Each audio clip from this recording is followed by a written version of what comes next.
She was wearing my dress at my own engagement party. Not a dress like mine, my dress. The one I had ordered 6 weeks before and left hanging in my closet because I hadn't found the right occasion for it yet. She had borrowed it 2 months earlier for a date she said was important, and I had said yes without a second thought because that is what you do when someone is your best friend. You say yes. You give freely. You don't count. That night, standing in my own living room, surrounded by the people I loved most, I watched her laugh at my jokes, finish my sentences, lean into my fiancé with the easy comfort of someone who had earned that proximity. Everyone adored her. She was magnetic and warm and funny, and she made every room feel like a party. I had spent 7 years being her biggest fan. I had no idea she had spent those same 7 years quietly, methodically, surgically taking everything I had. My name doesn't matter. What matters is that I trusted someone completely, with my relationships, my career, my home, my future, and she took all of it with both hands while looking me directly in the eye. And when I finally understood what had been happening, I did not scream. I did not confront her in a parking lot. I did not post anything online. I dismantled everything she had built on my foundation, piece by piece, with the patience of someone who finally understood that the most devastating thing you can do to a thief is simply take back what was yours. This is how it started, and this is how it ended. Maya and I met the first week of college, freshman year, same dormitory floor. I remember the exact moment. She was standing in the hallway in oversized pajamas, holding a bag of microwave popcorn, squinting at the instructions on the back as if they were written in a foreign language. I laughed. She looked up and grinned. That was it. Within 48 hours, we were inseparable, in the way that only happens in the first weeks of college, when loneliness and proximity create a kind of instant intimacy that feels like fate. She was funny in a way that made you feel funnier for being near her. She remembered details, your coffee order, the name of your childhood dog, what you'd been anxious about 3 weeks ago. She made you feel seen in a way that is rare and addictive, and when someone makes you feel that seen, you give them enormous amounts of trust without realizing you're doing it. I gave her everything. Over the first 2 years of our friendship, I introduced Maya to every corner of my life. My boyfriend at the time, who became a long-term relationship. My family, my mother especially, who adored Maya from their first phone call and made a habit of checking in on her separately, the way you do with someone you consider an extension of your child. My academic network, the professor who became a mentor, the internship that became my first real job. I vouched for Maya everywhere I went. I wrote her reference letters, I sent emails on her behalf. I put my reputation behind her name again and again because I believed in her and because I wanted to share everything good that was happening to me. That generosity, I would later understand, was the ladder she was climbing. After college, we both settled in the same city, same friend group, overlapping professional circles, the kind of post-college life where you see each other 3 or 4 times a week and the friendship feels like a second home. I had started a role at a mid-sized company in my field, a role I had gotten partly through a connection I'd cultivated for 2 years. I was good at my work, and I was building something real. Maya was in a different industry, but adjacent enough that our networks frequently overlapped. She was always grateful, always warm. Always the first to tell anyone within earshot that I was the reason she was doing as well as she was. I believed she meant it. I thought that kind of gratitude was a form of love. It was a form of inventory. The relationship I was in during those years, a man I'll call James, was serious in the way that post-college relationships become serious when both people are building real lives. We had talked about the future with the kind of quiet specificity that means you've stopped wondering and started planning. A small house, a garden eventually, a life that felt earned. James knew Maya the way he knew all my friends, warmly, platonically, as a fixture of my world, I thought. The first moment I now identify as a warning sign happened about 3 years after college. We were all at a birthday party for a mutual friend, the kind of party that runs late and loose with wine and old music, and I had stepped outside for air.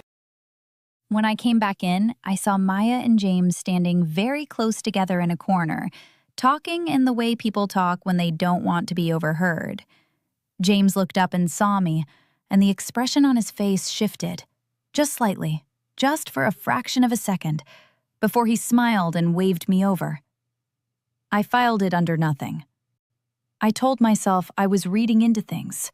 Maya was one of my closest friends, and James was my partner, and the idea that anything could exist between them was something my mind refused to fully form. So I didn't form it. I walked over, put my arm through James's, and rejoined the conversation. I was so good at not seeing what was right in front of me. The second warning sign came from my career. I was being considered for a senior position, a role I had been working toward for nearly 4 years, a promotion that would have represented a genuine leap in both responsibility and income. I had the track record. I had the internal support. My manager had told me, quietly, that I was the strongest candidate they had seen for the position in years.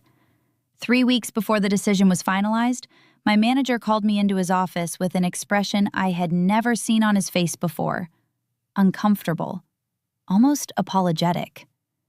He told me that HR had received an anonymous complaint raising concerns about my conduct, specifically about my difficulty working with teams, and what the complaint described as documented instability. The complaint had included screenshots of text message conversations that appeared to be from my phone number, in which I had said deeply unprofessional things about colleagues I genuinely liked and respected. I had never sent those messages. I had never said those things. I told my manager this clearly and immediately. He said he believed me, but that the complaint had to be investigated before the promotion decision could proceed. The investigation took 3 weeks. I did not get the position. Someone else was moved into the role on an interim basis while the complaint sat in a file somewhere, unresolved and unproven, but heavy enough to tip the scales. I was devastated. I called Maya the night I found out and cried for the better part of 2 hours. She listened. She was patient and warm and present in the way she always was in moments of crisis. She told me my company didn't deserve me. She told me I should consider whether this was a sign to look elsewhere. She suggested I start fresh somewhere new, a different company, a different environment, a place that would recognize what I actually brought to the table.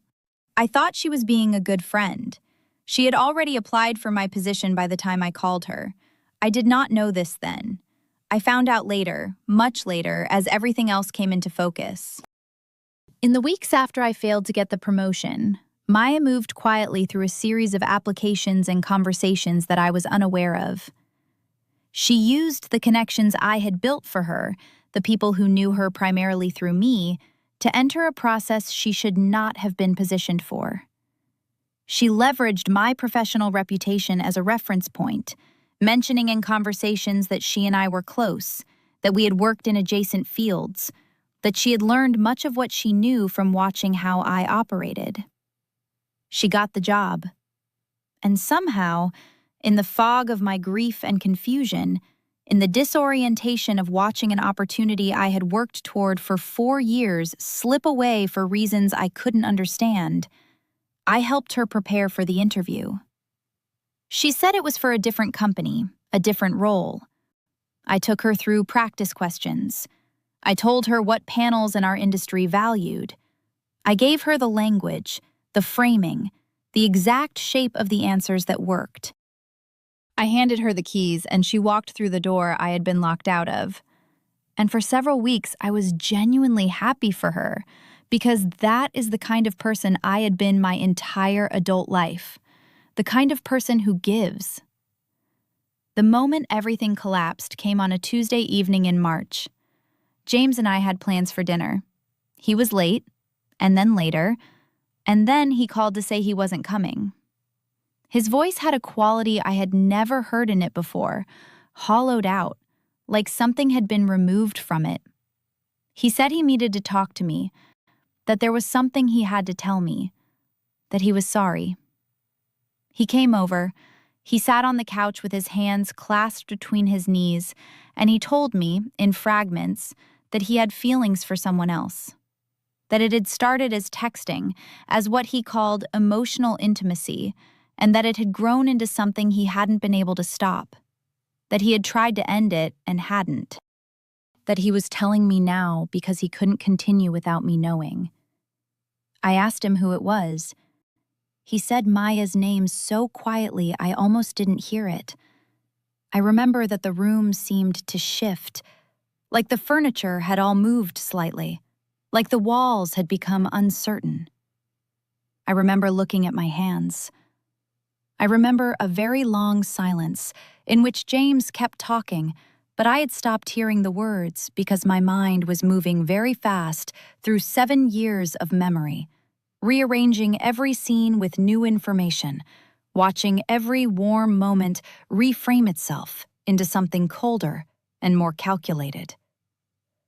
The phone calls where Maya seemed to know about tension between James and me before I had mentioned it, because she had been talking to him.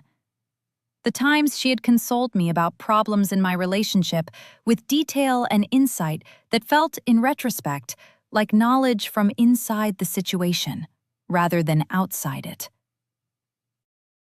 The way she would, after particularly difficult stretches in my career or my personal life, become more present, more attentive, more indispensable, as if she had been waiting for the ground to weaken before she stepped closer. The anonymous complaint about my conduct at work. That thought arrived last and landed differently from the others. I held it very still, and I looked at it from every angle. And the more I looked, the more certain I became. Maya knew my texting patterns. She knew my communication style, the rhythm of it, the vocabulary, the particular way I expressed frustration. We had been texting each other for 7 years. She had enough raw material to construct a convincing facsimile of my voice. She had motive, the job. She had access, our shared professional network. And she had been, in the weeks before the complaint was filed, asking me specific questions about which colleagues I found difficult to work with. Questions I had answered openly because I trusted her. I did not say any of this to James that night. I thanked him for telling me. I said I needed time. He left. I sat alone in my apartment for 6 hours, and I did not cry. I made a list. The list had 3 columns: what I knew, what I suspected, what I could prove. The what I could prove column started very small, but I understood that with the right approach and enough patience, it would grow. I gave myself a rule: no confrontation, no contact, no visible change in behavior until I had everything. Maya could not know that I knew. James was told only that I needed space, which was true. I showed up to social events, I answered Maya's texts. I performed normalcy with the focus of someone whose entire future depended on it, because I understood that the moment either of them sensed what I was doing, I would lose the advantage. The advantage was that they thought I was still in the dark. I need you to stay with me here, because what I am about to tell you is the part of this story that I could not have predicted. The part that proved to me that patience, real patience, the kind that costs something, is the most powerful thing a person can carry. I had nothing in my hands yet. No proof, no allies, no plan that had moved past a list of 3 columns on a notes app. But I had something Maya had never once considered giving me credit for. I had been paying attention for 7 years. and now I was going to use every single thing I had learned. Over the following 5 weeks, I moved methodically through every piece of evidence I could access. I started with the work complaint. I requested a formal meeting with my company's HR department and asked to review the complaint documentation, which I was entitled to do under the company's own policy, a detail HR seemed mildly surprised I knew. The complaint contained screenshots of text exchanges. I examined them closely. The timestamp formatting was slightly off in a way that only someone who had looked at thousands of real text screenshots would notice. The font rendering was subtly inconsistent with my phone model's native display. And the conversations contained phrases I recognized, turns of speech I used regularly in my own texts, but arranged in combinations I wouldn't have used in that context. Manufactured. Assembled from real material, but manufactured. I brought this to a technology consultant, not through any official channel, just a personal contact who understood digital forensics. She examined the screenshots and confirmed what I suspected. The images showed evidence of digital compositing. Multiple source screenshots had been layered and edited to construct the conversation shown. It was not sophisticated work, but it was careful enough to pass a surface-level review by an HR department that was not expecting deception. I asked her to write a brief technical summary of her findings. She did. I put it in a folder. The next piece was the job. I contacted the recruiter who had handled the hiring process for my former position, carefully, professionally, framing my inquiry as research for a potential application to a different role at the same company. In the course of that conversation, I learned that Maya had submitted her application 6 days before I had been informed I didn't get the promotion. She had applied while the complaint was still being investigated, while I was still technically a candidate. She had known the complaint would work before its effects were visible, which meant she had known about the complaint before anyone else could have. Which meant she had filed it. I wrote that down. And then, for 1 week, I almost stopped. I want to be honest about this part because I think it matters. There was a Tuesday evening, about 3 weeks into building my case, when I sat at my kitchen table with everything spread out in front of me and I thought, what am I doing? The evidence was real, but it was fragile. The people I had spoken to were sympathetic, but they were not obligated to act. Maya still had her job. She still had her network. She still had James, or the version of James she had constructed from the debris of what we had. And I was sitting alone in an apartment that felt too quiet, reconstructing a betrayal I still couldn't fully believe had been intentional, because some part of me, the part that had loved her for 7 years, kept trying to find the version of events where she hadn't meant it. That part of me was wrong, but it was loud that week. I called my mother that Tuesday. I didn't tell her everything, not yet. I just told her I was going through something hard and that I wasn't sure I was handling it right.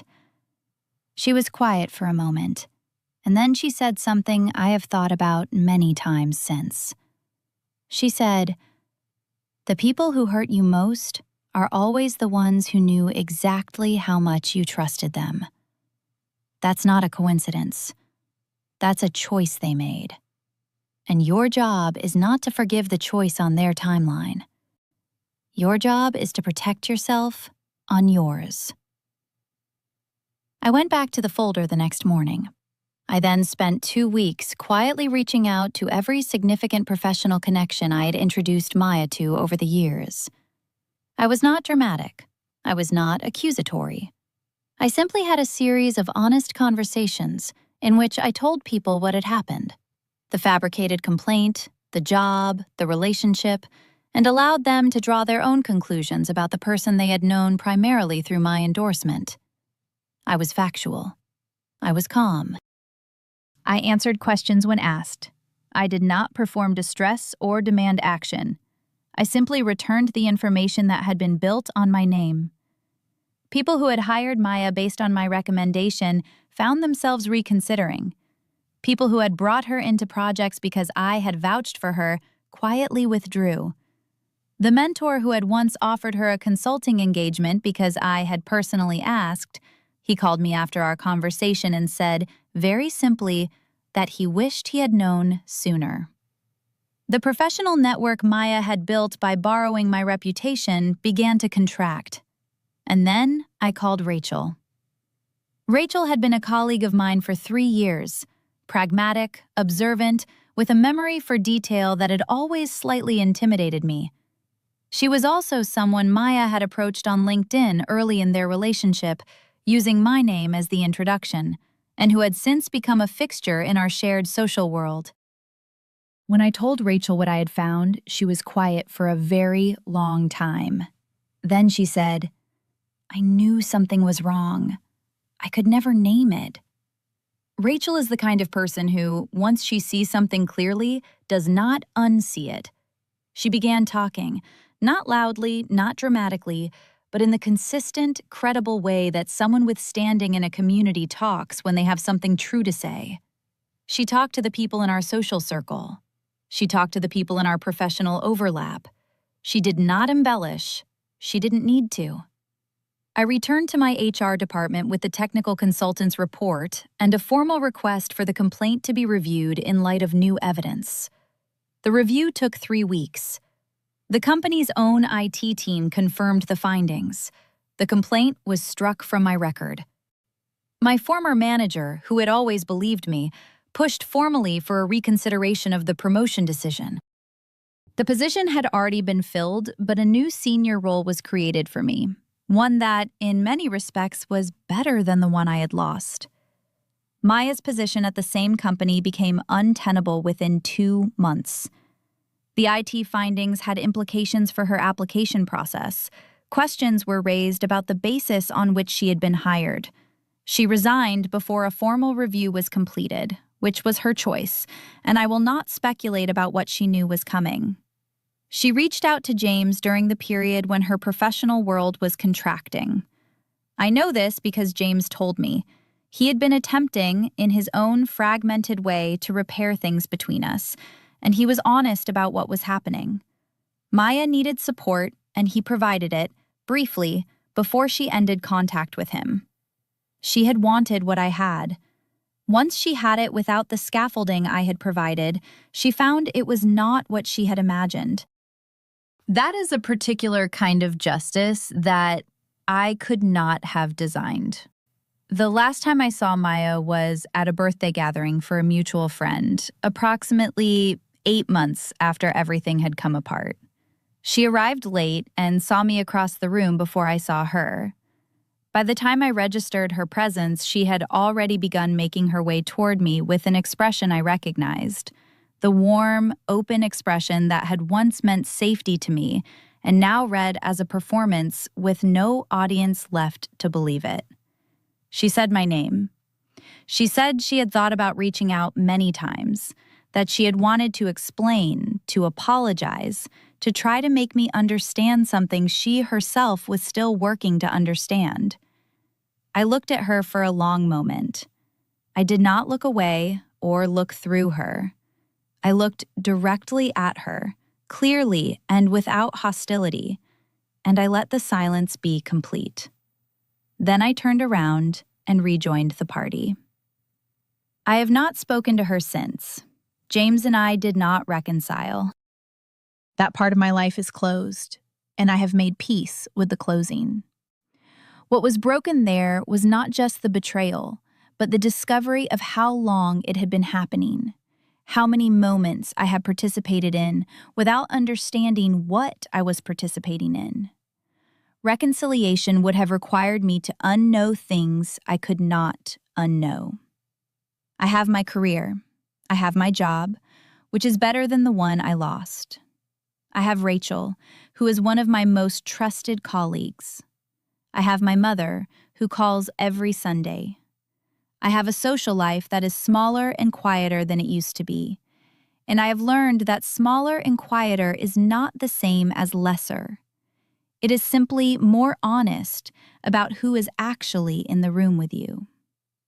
I think about Maya sometimes, not with anger, not anymore. with something more like clinical curiosity about how a person arrives at that way of moving through the world, what it costs, what it eventually collapses into when there is no one left to take from. I hope she is healing. I mean that plainly, without irony. The kind of person who does what she did is not someone at peace with themselves. The architecture of that much sustained deception requires a particular kind of interior suffering, and I would not wish that suffering on anyone, even someone who inflicted a great deal of it on me. But I also know that hoping for someone's healing is not the same as being available for their recovery. Those two things can coexist, and I have let them. Here is what I know now that I did not know before. There is a kind of friendship that is actually extraction wearing the costume of intimacy. It looks like closeness. It uses the vocabulary of love. It becomes most present when you are most vulnerable, because your vulnerability is what it feeds on. Real friendship does not sharpen itself on your pain. Real friendship makes you feel chosen. Not lucky to have been chosen, but genuinely, freely chosen by someone who had other options and wanted you anyway. If what you have feels like a performance of devotion rather than the thing itself, trust that feeling. Attention is not love. Presence is not protection. An indispensability that arrives too quickly is a flag, not a feature. You deserve friendships that make you feel wealthy, not ones that slowly spend your reserves while calling it love. If this story stayed with you, if something in it named something you've been carrying, subscribe. Every week I come back with another story about someone who chose themselves when everything around them said not to. You belong here. I'll see you next week.